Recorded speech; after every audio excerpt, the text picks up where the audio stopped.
Queridas hermanas y hermanos, amigos y lectores del blog El Santo Nombre. Como siempre, es una alegría estar juntos de nuevo. Ahora, para la clase 69, 69ª del curso de Filocalía. Empezamos a acercarnos a Nicetas Stetatos o Pectoratus, también ha sido llamado así, que fue discípulo de Simeón, el nuevo teólogo. Escribió una versión de la vida de este padre, llegó a ser igúmeno, es decir, llegó a ser el superior en el monasterio de Studión, en Constantinopla, vivió en el siglo XI y tuvo una vida ascética y entregada a la oración del corazón. Vamos a acercarnos, les decía, a los textos de este padre, que están agrupados en 3 centurias. Ustedes lo pueden encontrar en el volumen 3 de la edición de Editorial Lumen, en la página 385, a partir de ahí. Hicimos un audio de unos 15 minutos donde leímos la introducción que se hace en este volumen 3 sobre Nicetas, que les puede servir de guía, de ordenamiento para ver qué hay en cada una de las centurias. Es muy rico en contenido, muy profundo, pero como dice esa misma introducción, Nicetas no es original, no nos va a decir nada nuevo en estas 3 centurias. Va a usar mucho de la doctrina de Simeón el nuevo teólogo y de otros santos padres. Preparando la clase, que ofrecía cierta dificultad, sobre todo para evitar repetición de conceptos vistos ya varias veces. Ustedes saben que en Filocalía unos parafrasean a otros, unos toman de referencia a otros, o se dice muchas veces lo mismo de modo parecido. Entonces era una dificultad, ¿no? Es decir, bueno, a ver, ¿cómo planteamos la enseñanza de Nicetas que no sea una mera repetición de lo anterior? Entonces, creo que más o menos hemos abordado las cosas en base a párrafos centrales o importantes y vamos a tratar de presentarlo a manera de síntesis de todo lo que se enseña en Filocalía. Porque fíjense en esto, si ustedes nunca han llegado a Filocalía, si llegan por primera vez y quisieran un resumen, podrían leer a Nicetas. Está perfectamente toda Filocalía en sus 3 centurias. Vamos a empezar con esta especie de resumen o este esquema.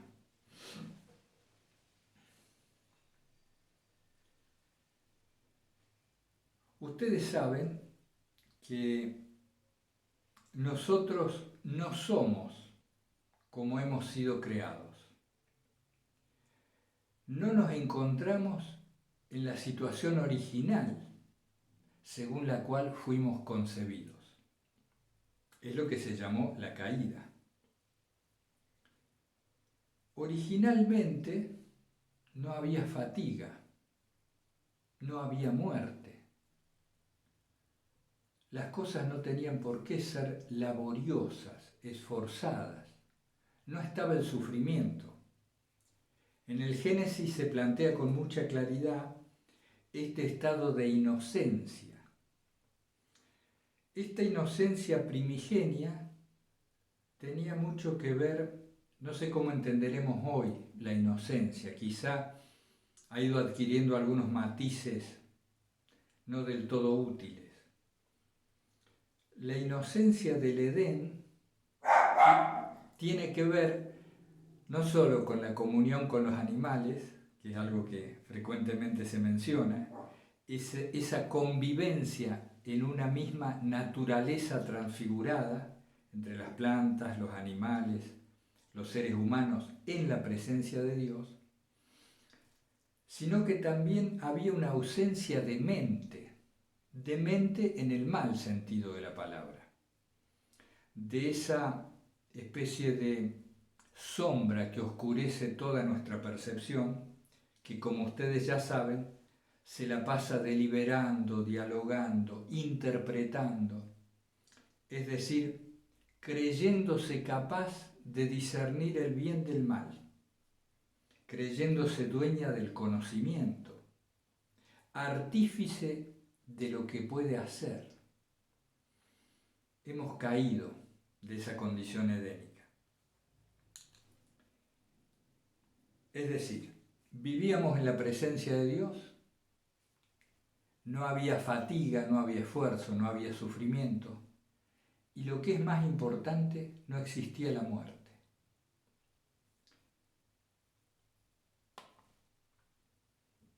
No existía la muerte. Es extraordinario. En nuestra vida aquí, con mucha frecuencia, padecemos nostalgia. Esa añoranza de lo que pasó. E incluso, aunque estemos viviendo un buen momento en el presente, suele atacarnos esa nostalgia. Esta deriva de esta conciencia de la finitud, de esta conciencia de la muerte, que ensombrece todo nuestro andar acá en la tierra. Las cosas, las tareas, la vida misma, salvo en particulares momentos, resulta bastante pesada. ¿No es verdad? Hay que hacer esto, hay que hacer lo otro. Nos enfrentamos a una serie de resistencias o de obstáculos hasta acercarnos a aquel objetivo, a aquella meta. Nos alegramos del nacimiento de un hijo, luchamos, trabajamos para educarlo, para que sea feliz, para que crezca. Finalmente un día, si todo sale bien, crece y se aleja de nosotros. Y emprendemos una nueva empresa, un nuevo proyecto, y aunque las cosas vayan bien, tarde o temprano, todo va siendo cubierto por el manto del olvido. Y el ser humano, en su afán de trascendencia, ha elaborado muchas maneras de trascender esta finitud.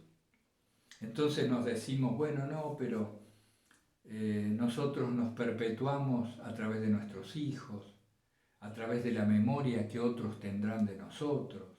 Hacemos esta casa y queda para las generaciones futuras.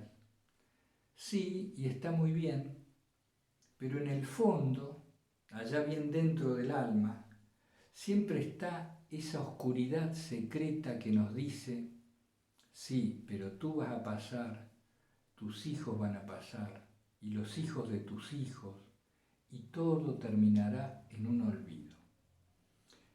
Esta es la tragedia humana del ser humano caído, de haber perdido nuestra naturaleza original. La forma en la que fuimos creados hoy nos resulta ajena. Esta inocencia, esta falta de esfuerzo, esta inmortalidad nos resulta totalmente ajena.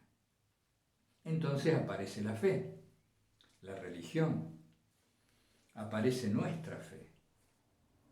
Mi maestro me hizo reír, me daba gracia.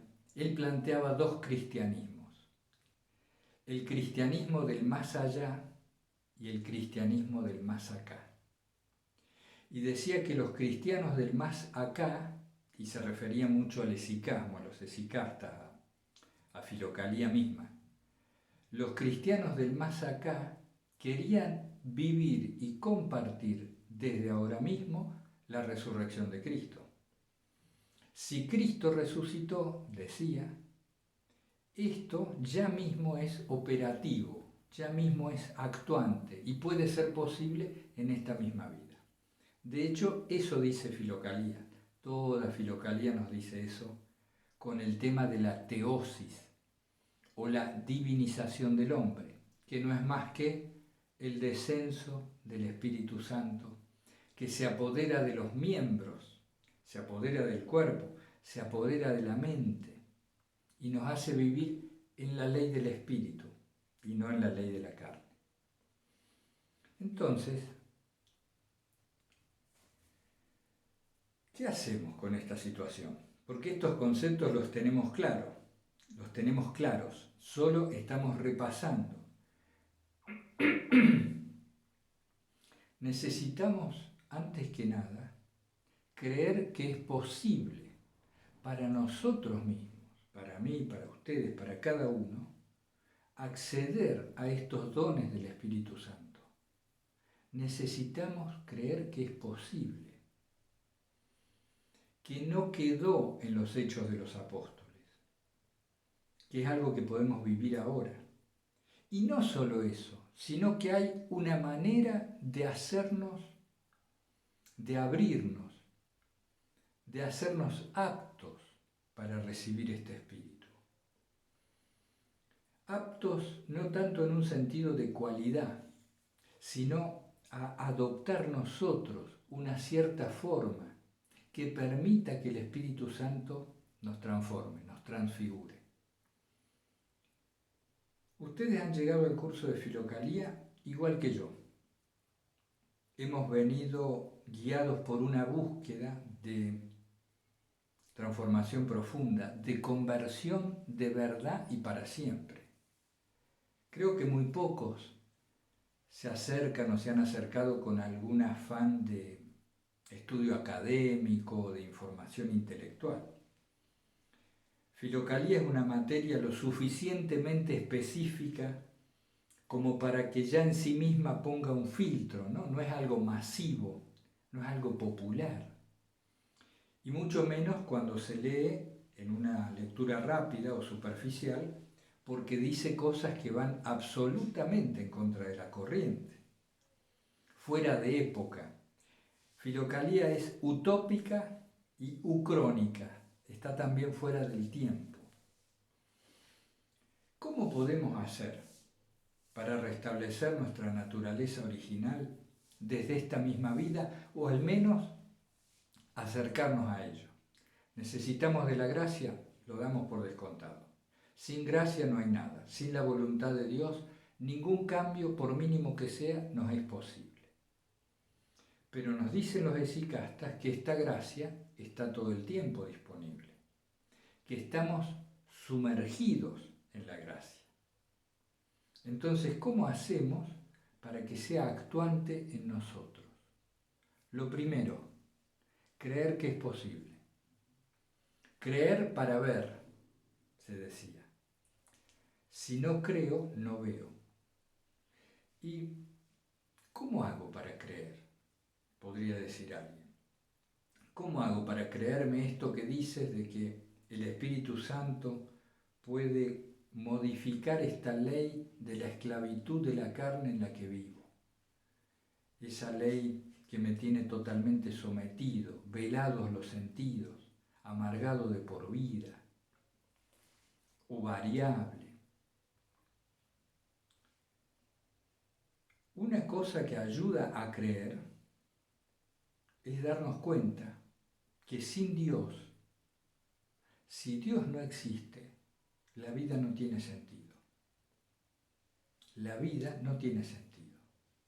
Es posible que el tremendo cosmos, con su orden perfecto, con las órbitas, con los innumerables cuerpos celestes, con la perfecta interacción entre unos y otros factores que producen y sostienen las innumerables formas de vida, ese universo tan hermoso que ahora vemos gracias a los enormes telescopios, tan diverso, tan colorido, ¿es posible que eso no tenga sentido?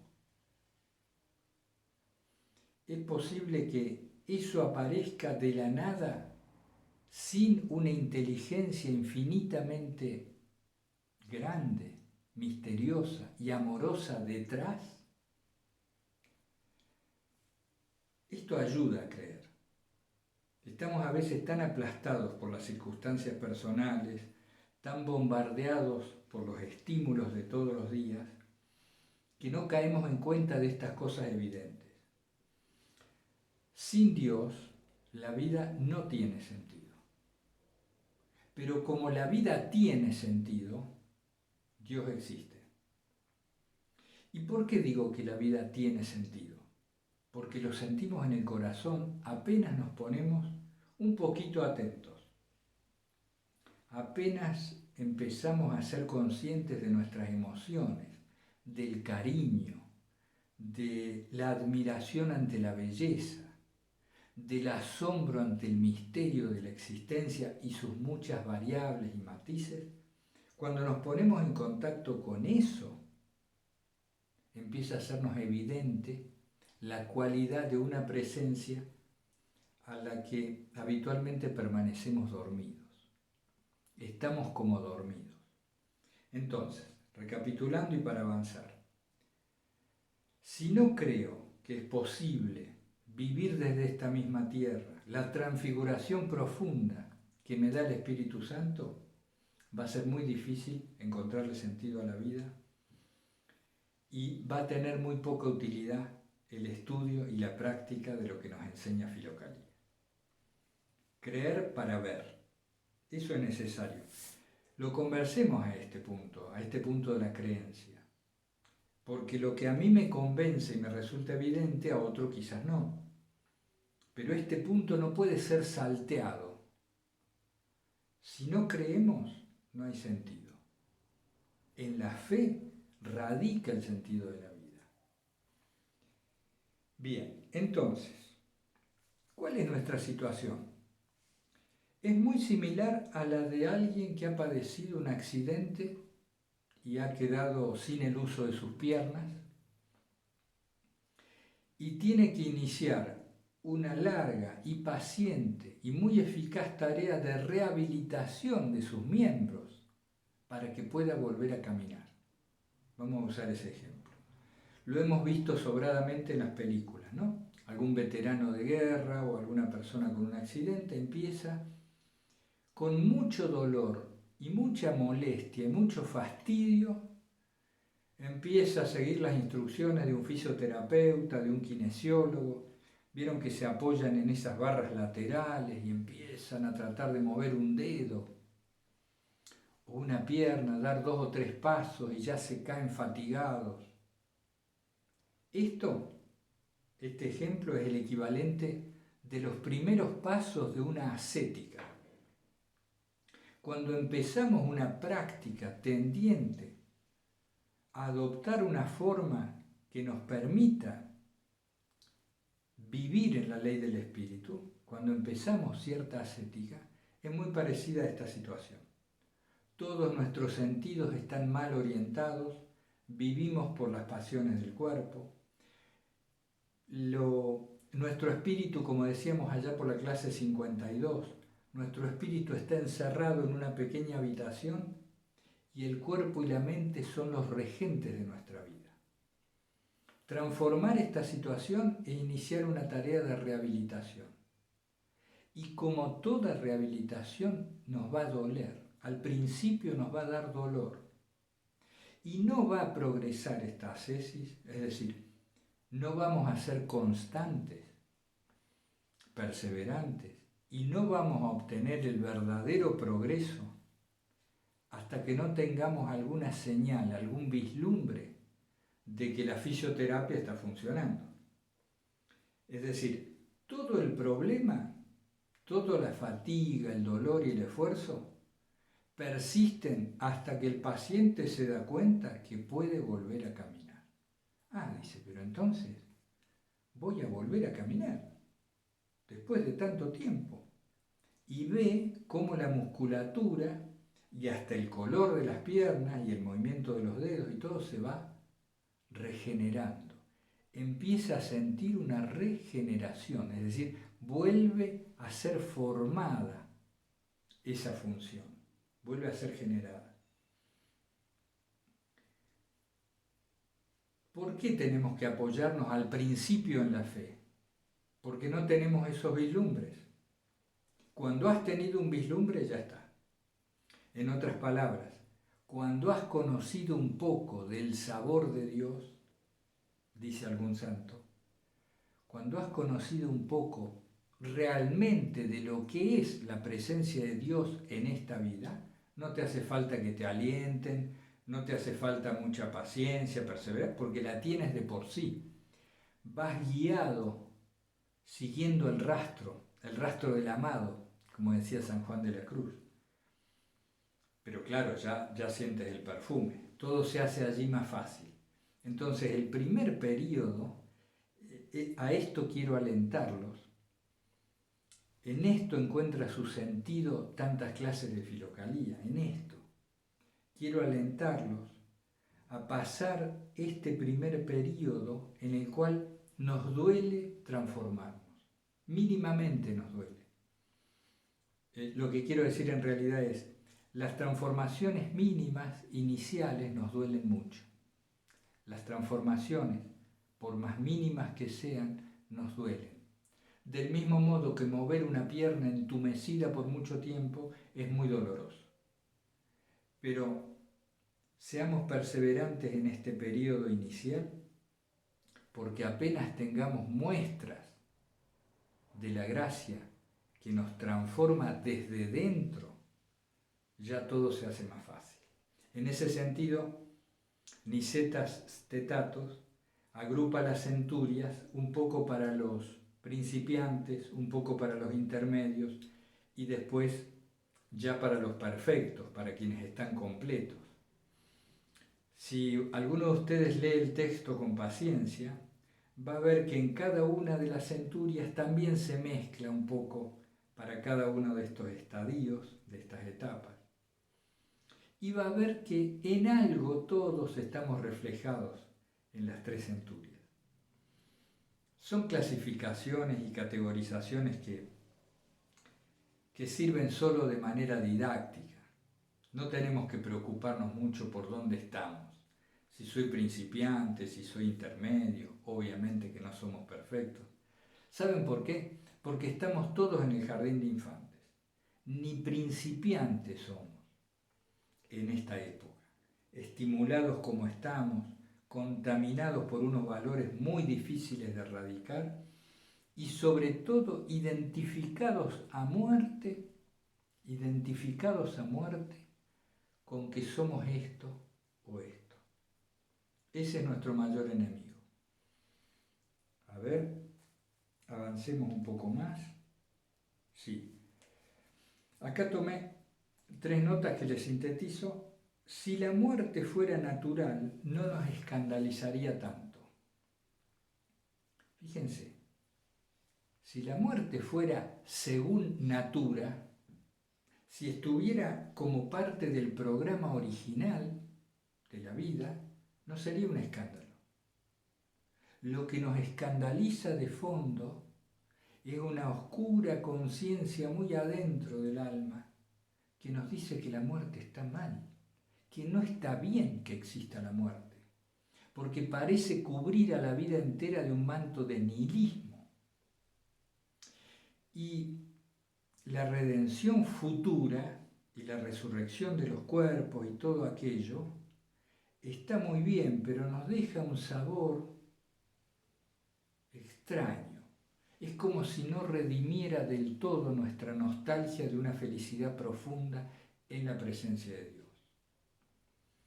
Nosotros hemos sido creados con una particular forma que tiene que ver con vivir en su presencia. No vamos a encontrar paz si no es en su presencia. Y si no es con una conciencia clara, transparente en nosotros, de que ya somos inmortales, de que vivimos con Él y por eso mismo no existe la muerte para nosotros. Porque la resurrección de Cristo ya operó, ya actuó, no es para más allá. Ustedes saben que yo con frecuencia les digo, y me disculpo, si digo alguna barbaridad dogmática y yo no conozco mucho de esos temas, pero al menos les transmito lo que se me transmitió y la poca experiencia que tengo en esto. el cristiano del más acá se despreocupa ya del más allá. ¿Por qué? Porque lo vive ahora. Vive ahora esa naturaleza transfigurada en el amor de Cristo. Ahí vamos, de a poco, tratando de hacer centro. Entonces decíamos, si la muerte fuera natural no nos escandalizaría tanto. Hay una nostalgia que se filtra en todo lo que hacemos. Y otra cosa que patentiza grandemente esta situación que vivimos es ese vivir entretenidos. Ya sé que lo hemos dicho, pero fijémonos bien. Fijémonos bien. ¿Vieron que vamos de una cosa a la otra como teniéndonos entre esto y aquello todo el tiempo? Por más justificada que esté, ahora hacemos esto y después esto otro. No, pero vamos a aquello otro, y ahora la higiene, y ahora el descanso, y ahora la comida, y ahora el trabajo para la comida, el descanso y la higiene. Ah, y ahora vamos a visitar a tal. Y así, y la vida, y se va apilando, y se van apilando los momentos, y se van apilando, y nos van fatigando, y no se ve un final de estos ítems que vamos marcando cada día, avanzando casilleros, como si fuera un juego de la boca. Y a medida que pasan los años, claro, cuando uno es joven es fácil ilusionarse, creer que aquel proyecto me va a dar esto o aquello. A medida que pasan los años se nos va complicando porque empezamos a ver que el final del juego de la oca no parece bueno. Quiero decir, este entretenerse entre las cosas, este estar siempre yendo a un lugar que no es ahora, eso nos muestra que algo está muy mal en nuestra vida. Eso que está muy mal en nuestra vida es lo que se llamó la caída original. No estamos viviendo según como hemos sido creados. Entonces vamos a ver si podemos en estos minutos que siguen resumir nuevamente la enseñanza de Filocalía como metódica hacia la transfiguración. Metódica hacia la transfiguración. ¿Qué es método? Nada más que un camino. ¿Es el camino del nombre de Jesús? Sí. El camino de Filocalía es el camino de la invocación del santo nombre de Jesús. Pero esto es toda una espiritualidad. Entonces intentaremos resumir esto para avanzar después con aquellos que quieran, si ustedes quieren, si les parece bien, hacia unos ejercicios espirituales fundamentados en Filocalía. Habíamos pensado más o menos unos 30 días de ejercicios para hacer juntos, en los cuales podamos apoyarnos unos a otros como hermanos y ver si podemos hacer algún avance cierto, que ojalá nos permita algún vislumbre, porque ese vislumbre ya nos daría la fuerza para continuar por nosotros mismos, aun cuando sigamos conectados.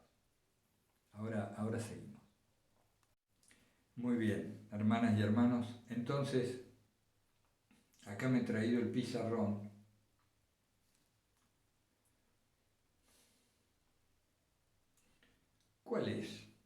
¿Cuál es el método para que el Espíritu Santo descienda sobre nosotros? Fíjense qué cosa estamos diciendo, qué mal puede ser entendida.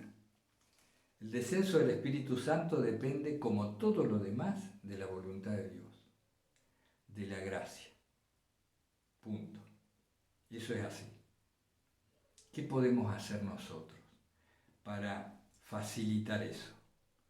Hay una sola respuesta en Filocalía, una sola respuesta. Se llama la oración incesante. ¿Qué es Filocalía? Filocalía es una escuela de la oración continua. ¿Qué es el hesicasmo? Se le ha llamado hesicasmo a quienes buscan la oración continua mediante una cierta quietud. Quietud no tanto referida al cuerpo, sino sobre todo a la mente. Cuando la mente se aquieta, el Espíritu Santo se hace evidente. La presencia de Dios nos inunda por entero. Entonces, todo el problema, todo el planteo, toda la tarea es cómo acceder a la oración incesante. Entonces ahí hay algunas consideraciones que, aunque nos repitamos, es necesario hacer.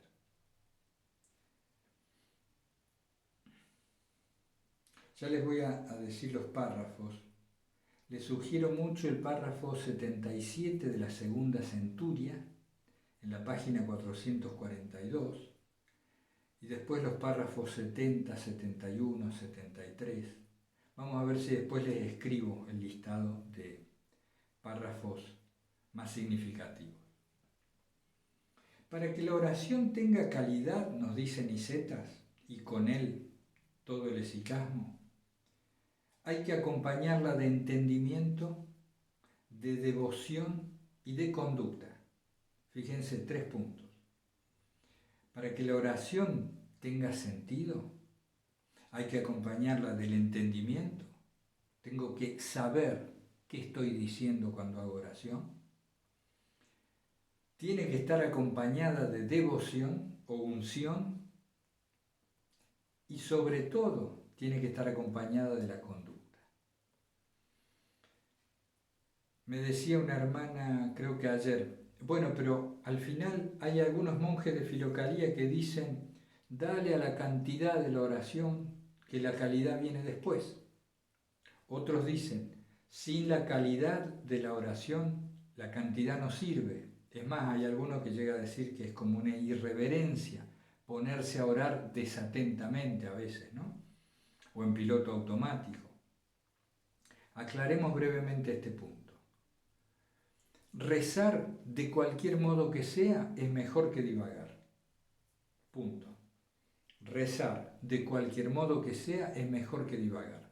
Dejar la mente librada a cualquier viento, o mejor dicho, a los vientos actuales, es horroroso. Nos conduce a la muerte, ya desde ahora, ¿no? Antes de morir, nos morimos de muchas formas por las pasiones. Entonces, si mi oración o la repetición del nombre de Jesús no tiene calidad, no importa. Acostumbrar la mente a ella es lo primero. ¿Por qué? Porque a veces la repetición aún mecánica de la frase de la oración de Jesús nos da el alerta, nos hace acordar. Y ahí interiorizamos un ratito y empezamos una mejor oración.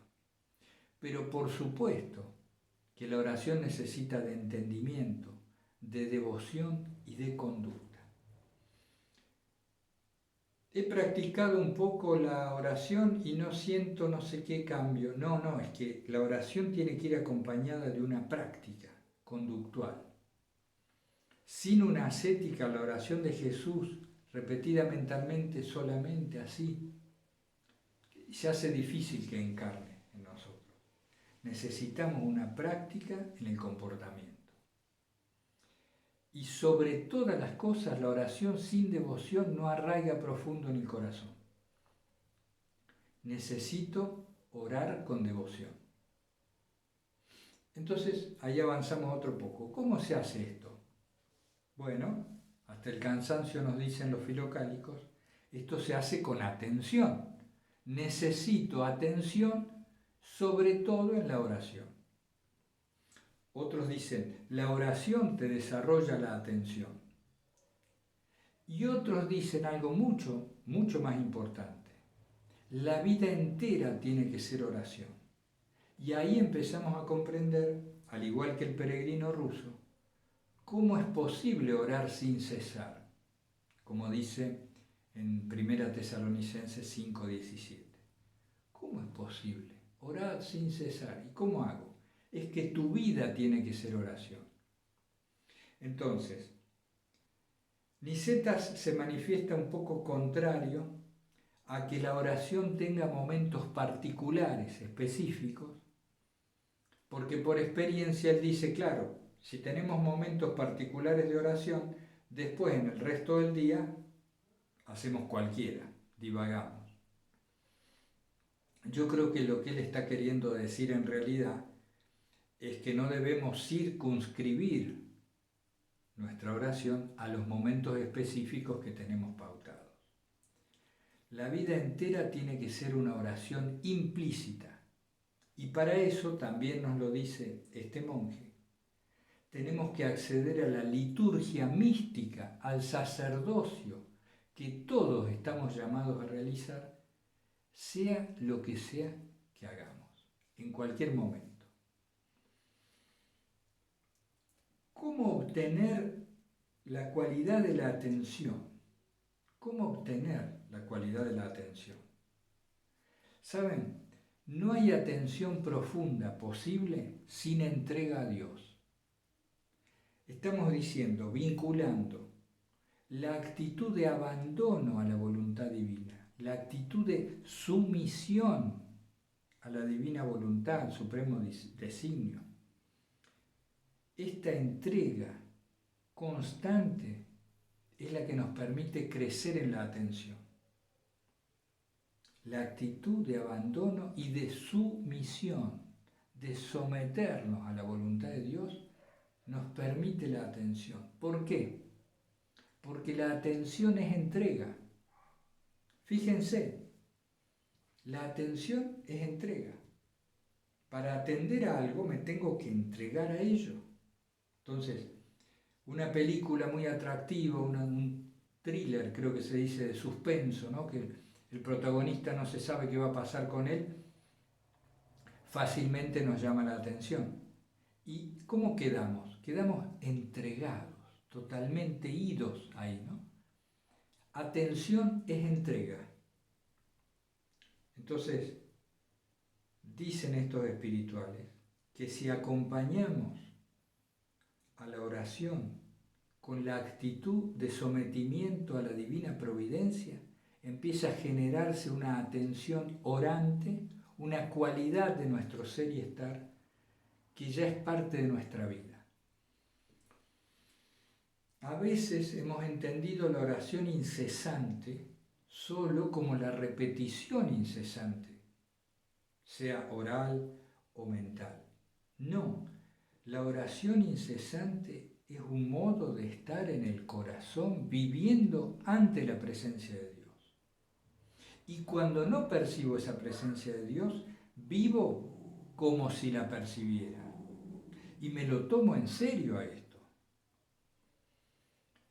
Tomarse en serio esta práctica, esta interiorización es clave. ¿Qué es tomarse en serio? Ponerlo mejor. Es la tarea de nuestra vida. ¿Qué hay más importante que encontrar a Dios ya aquí? ¿Qué puede ser más importante? Es la suma de todos los dones, no solo para nosotros, también para los que nos rodean. Uno empieza a ver cuánto se beneficia el medio inmediato de uno cuando uno permanece más tiempo en oración, cuando uno vive un poco más desde ahí, aunque sean los vislumbres. Empezamos a advertir que pasa a través nuestro una gracia que a veces beneficia a otros. Uno dice, pero ¿cómo puede ser? Siendo yo como soy yo. Es que yo no eres tú. Es la oración, es el nombre de Jesús que actúa y te transforma. No hay ningún mérito de tu parte. El mérito es de la redención. Es solo de Dios. La resurrección operante en nosotros. Tenemos que encontrar la resurrección en el corazón. Ahí está el punto. Entonces, atención es igual a entrega, igual a obtener el registro de la consagración. Obtener una sensación clara de estar consagrados a algo. Esto es muy importante. Es de gran ayuda. Quiero consagrarme. Entonces tienes que tener sensación clara de unificación de tu vida. unifico todos mis deseos en uno solo. Y desde ahí pueden salir algunas derivaciones, pero todo tiene que estar unificado en un solo propósito: vivir en Dios, en la presencia de Dios, en oración incesante, para obtener la gracia del Espíritu Santo. Suena raro esto de obtener, son términos más bien comerciales o de otros planos, pero de algún modo hay que expresarlo. ¿Qué quieres? ¿Qué quieres? Quiero vivir en la presencia de Dios, no quiero más nada. Ese tipo de actitud o de planteo interior nos facilita el camino, nos unifica. ¿Por qué? Y porque si vivo en la presencia de Dios tengo todo, todos los dones, todas las necesidades están colmadas. Y puedo ayudar a los otros, a mi hijo, a mi familia, a los perritos, a los desconocidos. ¿Y cómo hago para vivir en la presencia de Dios? Tienes que tener oración incesante. Y esto no es solo la repetición de la frase, de la oración que me sea entrañable, sino que también es una conducta coherente o crecientemente coherente en mi cotidiano. Vamos a ver si está viniendo alguien. Ya seguimos. Bueno, aquí seguimos. Quiero insistir brevemente en esto. La sumisión a la voluntad divina o el abandono a la divina providencia va junto con la oración. Quizá nunca enfatizamos tanto en este aspecto. La oración de Jesús, por ejemplo, o la ejaculatoria que ustedes reciten, si no va acompañada de una actitud, de una disposición de sometimiento a la divina providencia, no se encarna fácilmente. Esta oración no arraiga en nosotros. Entonces ahí tenemos una tarea enorme para hacer entre todos. Acostumbrar la mente a la oración, acostumbrarnos a la oración y vivir en una actitud de abandono a la divina providencia, que habrá que ver cómo es esto, cómo se hace efectiva esta actitud de abandono, porque a la vez no se trata de abandonar la propia conducta, de no actuar activamente en lo que lo necesite. Se ha insistido mucho en cada uno haciendo lo mejor posible en el momento que le toca, en la cosa que le toca, pero con una actitud de entrega. Y ahí es donde habitualmente se nos arma el cortocircuito, el lío. Conceptualmente lo comprendemos bien, pero en los hechos, cuando estamos en la acción, ya estamos inquietos y nerviosos. Por lo tanto, no estamos entregados a su voluntad.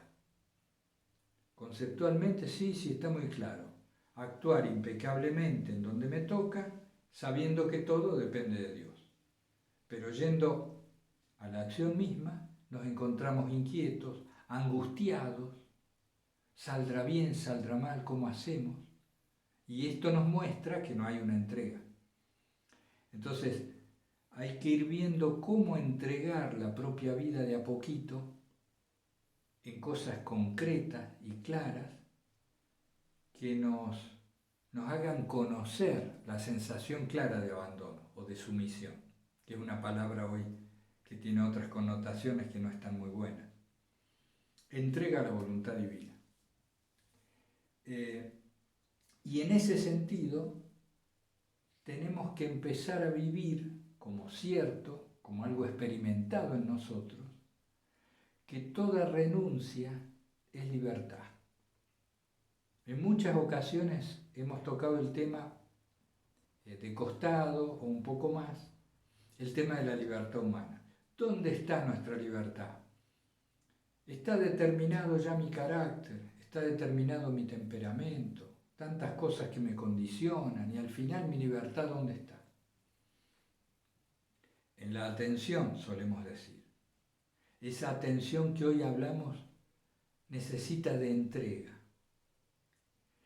Y para acceder a esta atención que nos posibilita la libertad, mientras más renuncia mejor. Qué palabra fea esta renuncia en esta época. Renunciar encima de todas las cosas que no he logrado en mi vida, encima de tantos deseos que no tengo, que no puedo alcanzar, encima tengo que renunciar. Hay que ver de qué tipo de renuncia se trata. ¿Cómo se hace efectivamente una renuncia eficaz y permanente que nos dé el saldo inmediato de una libertad vivida, de una nueva posibilidad, de un libre albedrío que no sea conceptual, que sea efectivo?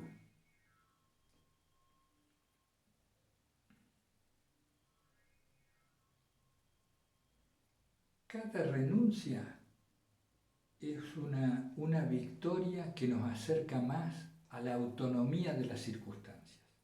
Pero esto ha sido abordado de tantas diferentes maneras en lo largo de la historia de la espiritualidad que yo supongo que hoy tenemos un lío bárbaro con la palabra renuncia. Así que ese es un tema que podríamos abordar también en estos ejercicios próximos, 30 días de ejercicios en torno a Filocalía y la espiritualidad de Sicasta. Bueno, les quiero leer, es muchísimo el material que tiene Nicetas Tatos en sus 3 centurias, y nos vamos a apoyar mucho en estas 3 centurias para estos ejercicios que les digo.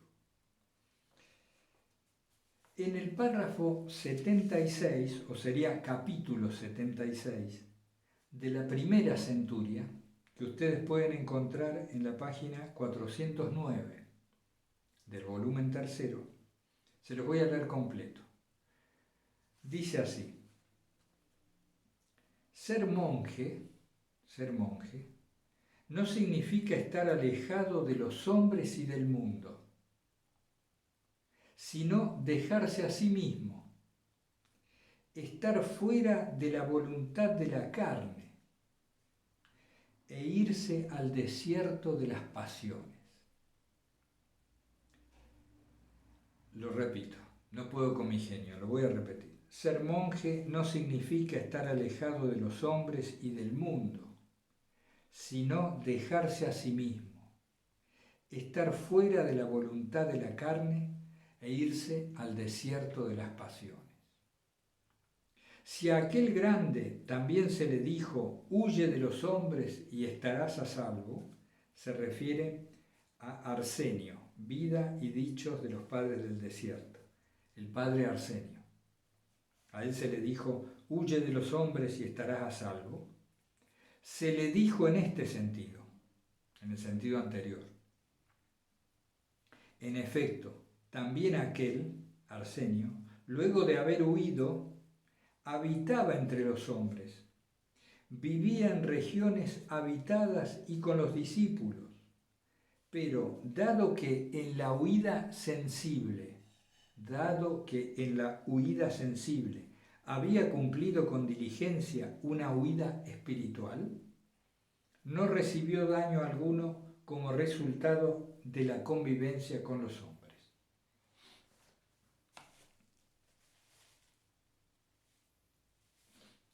Esto también es lo que otro gritaba saliendo de la sinaxis. La sinaxis es la liturgia. Huyan, hermanos. Y cuando se le preguntaba de qué cosa, señalaba la boca. Se trata de Macario el egipcio, también en Vida y Hechos de los Padres del Desierto. Acá yo tomé nota de 3 consejos que nos da Nicetas, sintetizando Filocalía también. Habla lo necesario. Ustedes vieron cómo ellos abundan siempre en que a través de las palabras perdemos mucha fuerza. La mente y las palabras son lo mismo, se retroalimentan.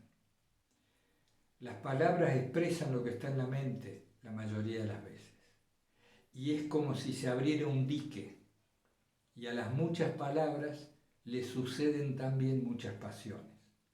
Y por ahí entra la curiosidad, la crítica y el juicio, que derivan de la curiosidad.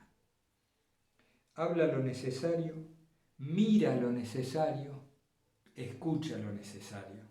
Es decir, el uso de los sentidos con nepsis, con sobriedad. Hay un concepto muy lindo que dice Nicetas Stetatos, lo refiere así: tienes que estar entre los pensamientos, tú, el testigo, el observador, entre los pensamientos, como un general con plenos poderes. Fíjense qué bueno. Tienes que permanecer entre los pensamientos como un general con plenos poderes. ¿Cómo actúa un general que tiene todo el poder? Usted vaya para allá, usted salga de acá, usted hace esto otro. Así, entre los pensamientos. ¿Qué grado de atención se requiere? ¿Qué fuerte y profunda vigilancia está refiriendo? Esa es la famosa nepsis, la sobriedad del intelecto, a la que aluden los filócalos. Ese permanecer siempre en la atención, capaz de discernir y discriminar lo que viene de un lado o viene del otro. Los pensamientos vanos de aquellos otros que pueden traducir alguna moción del espíritu. Son bien diferentes. Entonces, nada obstaculiza más que el pésimo amor de sí mismo. Nada obstaculiza más que el pésimo amor de sí mismo, nos dice Nicetas en el párrafo o capítulo 28 de la primera centuria. ¿Cómo es esto de que ama al prójimo como a ti mismo y a la vez nada obstaculiza más que el amor de sí mismo? Es que una cosa es lo que uno ha creído ser y otra es lo que uno es.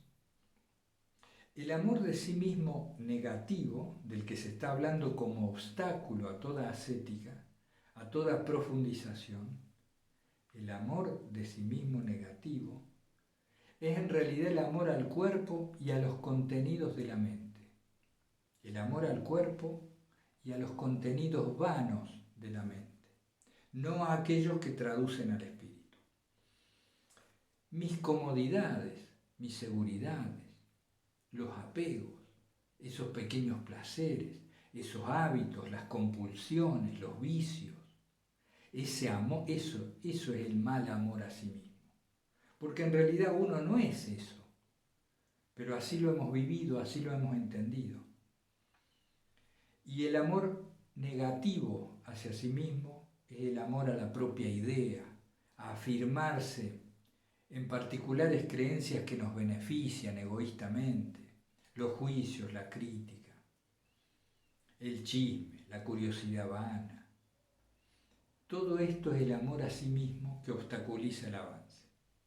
Diferente a ama a tu prójimo como a ti mismo. Este ti mismo es el esencial, el inmaterial en nosotros, el espíritu capaz de observar las manifestaciones del cuerpo y de la mente y de ser como un general entre los pensamientos con plenos poderes.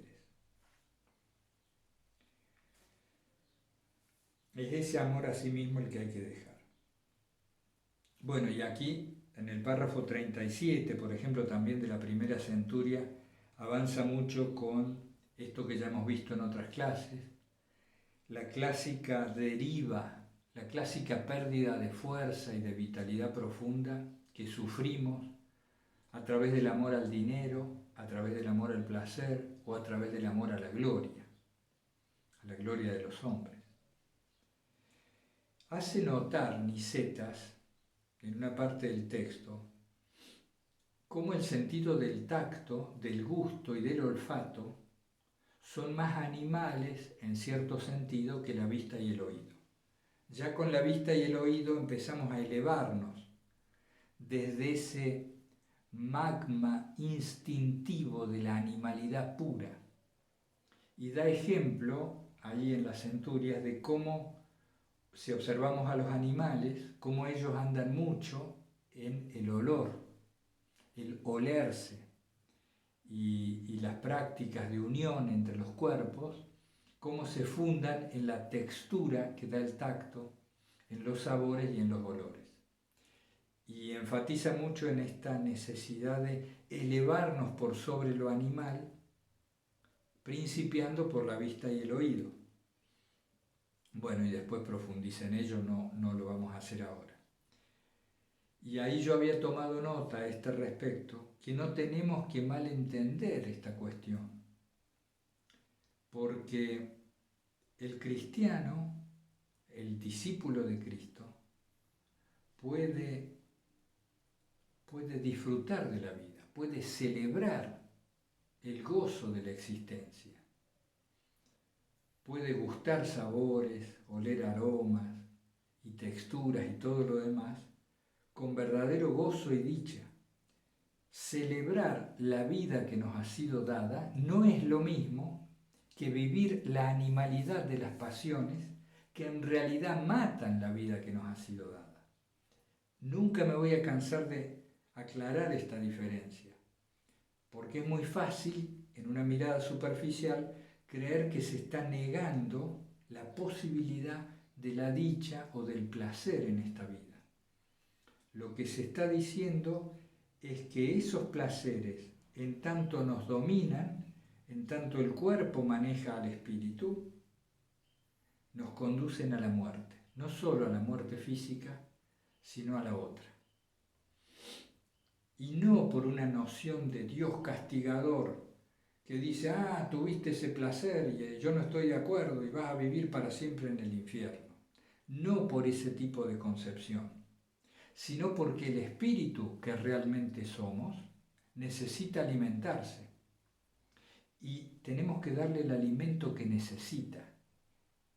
Cuando solo alimentamos al cuerpo y dejamos que el cuerpo siga sus propias ínfulas, sin la recta conducción de nuestra esencia, de nuestro espíritu inmortal, eso empieza a aniquilar lo que realmente somos. Empezamos a embrutecernos, a quedar dormidos, entumecidos. Se nos adormece el alma y finalmente el resto.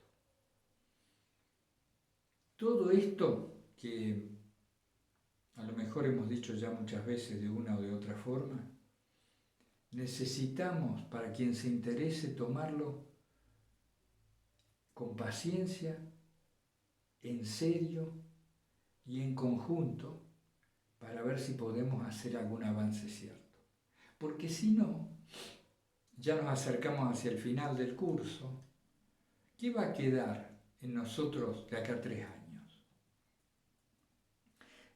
A veces tengo conversaciones muy interesantes con algunos de ustedes, nos vamos haciendo amigos,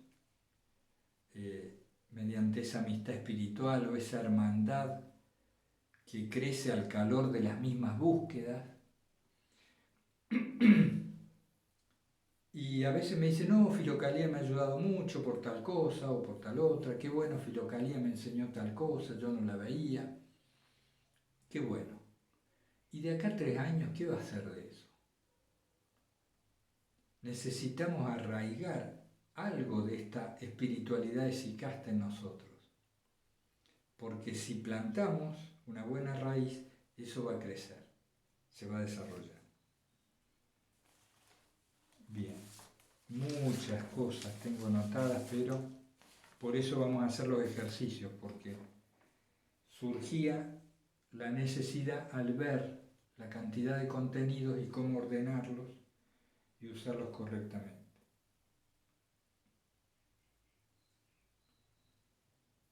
La primera centuria son capítulos prácticos, la segunda centuria capítulos naturales acerca de la purificación del intelecto. Si me dicen cuál de las 3, si me dicen no puedo leer las 3, lee la segunda centuria. La tercera son 100 capítulos gnósticos sobre la caridad y la perfección de vida. Bueno, un aspecto más.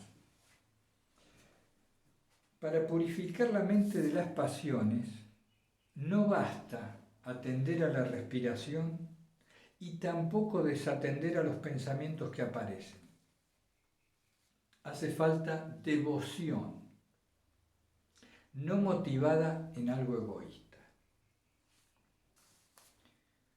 Ustedes saben que la práctica de la respiración tranquila, suave y profunda facilita muy mucho la interiorización, el irnos hacia adentro para hacer una oración más anclada, más veraz, más cierta. Entonces muchas prácticas contemplativas o de oración en el cristianismo y en otras culturas y religiones le prestan atención a esto de la respiración. Está muy bien. Ahora en los encuentros de oración vamos a utilizar los primeros 10 minutos en torno a esto, con alguien que nos va a guiar. Vamos a ir rotando esta función para que nos anclemos corporalmente antes de la oración de Jesús, y para ello está muy bien atender a la sensación que nos produce la respiración. Y sabemos que al irse serenando la respiración, nuestra mente se tranquiliza. Perfecto, fantástico. Pero no basta. Si tu actividad orante consiste en atender a la respiración, buscando un silencio que a lo mejor puede producirse alternativamente en tu mente, y luego vuelves a la vida, puede ocurrir que tu vida sea muy parecida a la de antes. En otras palabras más simples, puede que te hagas experto en permanecer con el cuerpo quieto, atendiendo a la respiración y quedándote en un cierto silencio, pero puede que sigas siendo tan iracundo como siempre, tan fastidioso, tan egoísta, etcétera, etcétera. A la respiración hay que agregarle la oración, y a la oración hay que agregarle la devoción. Cuando se transitó ese camino, puede que el silencio resultante, a lo mejor contemplativo, derrame en nuestra vida efectivamente, que nos transforme. Entonces, a la respiración y a la quietud del cuerpo, en los momentos específicos de oración, tenemos que agregarle devoción en la oración. Y el silencio va a alumbrar. Esto es importante, es una distinción importante. No buscar el silencio. Buscar el silencio es meter ruido. Si buscas el silencio, metes ruido. Oración y devoción nos llevan al silencio cuando se acompañan de verdadera entrega a la providencia divina. ¿Qué es esto de entregarse a la providencia? Conciencia de la propia nada, podría decirse. Conciencia de la propia nadidad, la propia pequeñez. Y esto no nos deja amargados o deprimidos, es al contrario.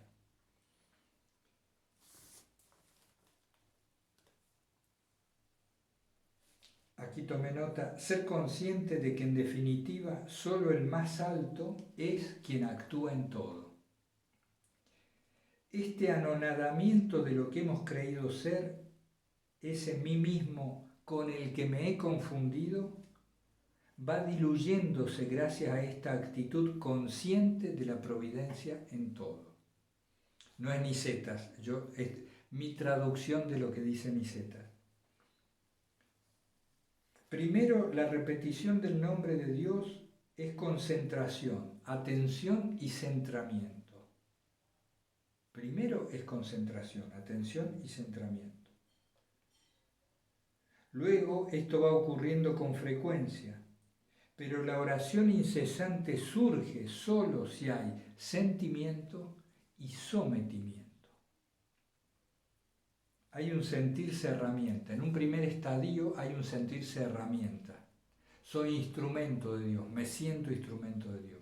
Y en un segundo estadio hay un no sentirse nada. Deja de estar la atención centrada en el sujeto aparente. Bueno, hay un punto también destacable, que sería largo, que es que el nombre no es diferente del nombrado. El nombre de Jesús no es diferente a la presencia de Jesús. En eso también vamos a ver si podemos profundizar en los ejercicios. Lo que en una etapa es un medio o una herramienta, se hace luego el encuentro, la meta misma. El nombre de Jesús en una etapa es el medio o la herramienta. Después se transforma en la meta misma. Es Jesús mismo en el corazón. Bueno, les estoy haciendo como un pequeño punteo de temas. Cuando hay oración incesante, hay Dios, estamos en Dios.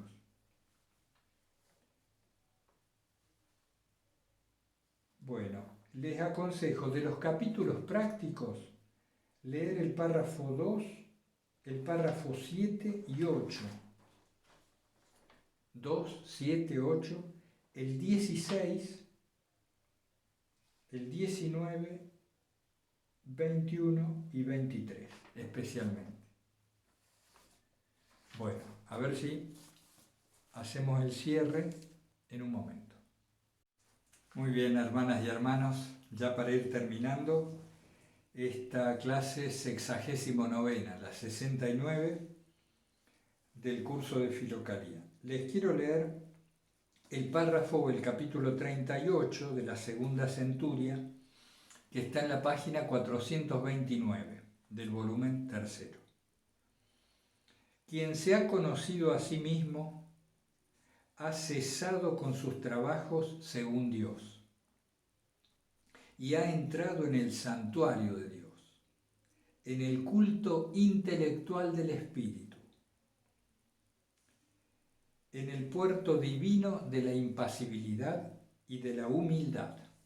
Fíjense qué interesante cómo está ligada siempre, siempre en toda Filocalía la impasibilidad a la humildad.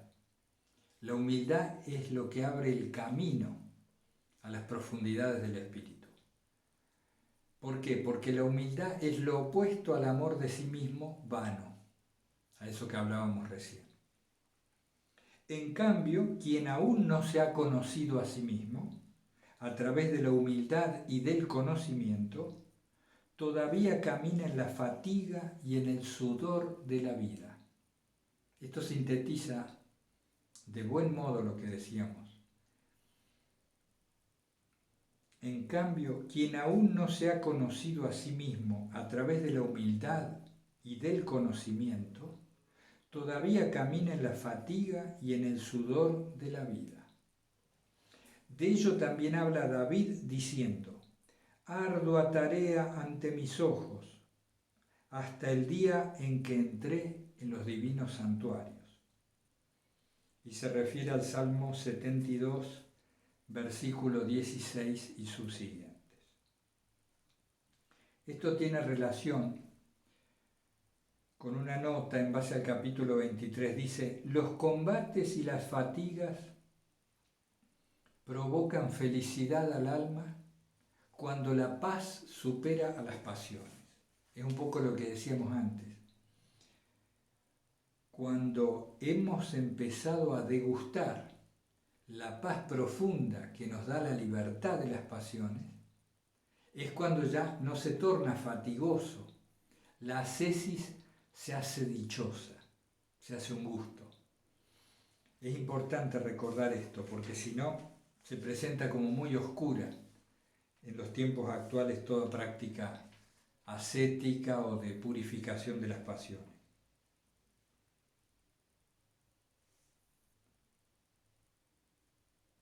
No es posible para quienes luchan huir de otro modo de la sucesión de tentaciones, sino reconociendo su propia debilidad, considerándose ajenos a toda justicia, etcétera, etcétera.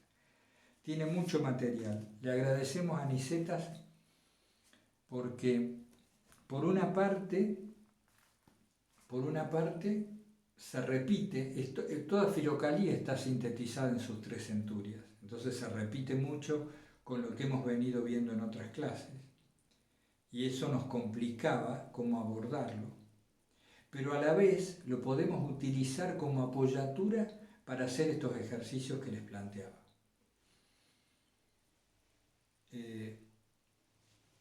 vamos a plantear los ejercicios, estos 30 días de ejercicios, que sean aptos para quien se incorpora recién y para los que han venido siguiendo Filocalía y el curso desde el principio o desde cualquier momento. Quisiera contar con la ayuda de ustedes, quienes se ofrezcan, me lo hacen saber, para ir distribuyendo pequeñas tareas y que los ejercicios sean de algún modo conjuntos, que los hagamos entre todos o entre los interesados. De esa manera podemos hacerlos más matizados y que no esté siempre yo dándoles la lata, como se dice en España. Entonces, ¿qué pretendemos con estos ejercicios? Porque la idea inicial era decir, bueno, a Nicetas le vamos a tener que dedicar 4 clases, al menos, porque es un discípulo de Simeón, el nuevo teólogo, tiene mucha materia y profundidad.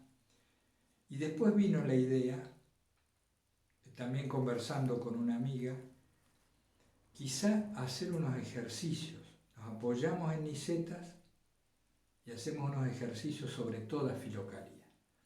De tal manera que estos ejercicios terminen con la charla del padre Meloni sobre los sentidos espirituales, allá creo que era el 24 de septiembre. Podría ser bueno eso, y entonces ya nos va a quedar a lo sumo un mes más, estaríamos terminando el curso a fin de octubre, para revisar algunos otros padres, y después nos queda otro mes para los trabajos finales de aquellos que quieren y poder hacer varias reuniones virtuales de intercambio y demás, y darle un adecuado cierre al curso. Tenemos también la participación de Pablo Dors en noviembre. Así que bueno, tenemos bastante por delante.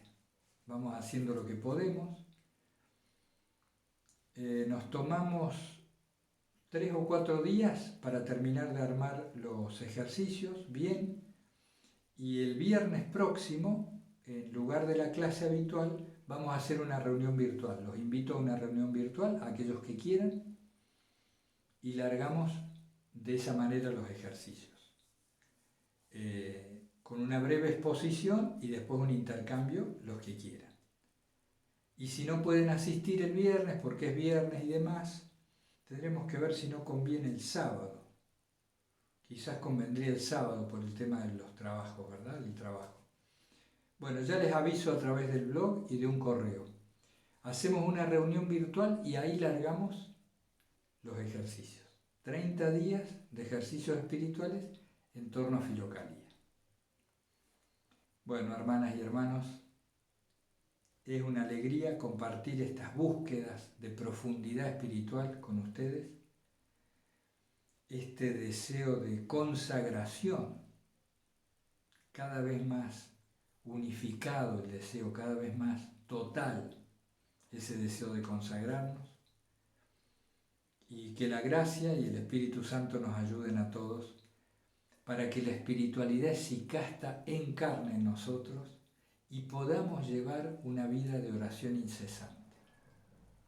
Les mando un abrazo fraterno a todos, invocando siempre el santo nombre del Señor Jesús. Hasta pronto.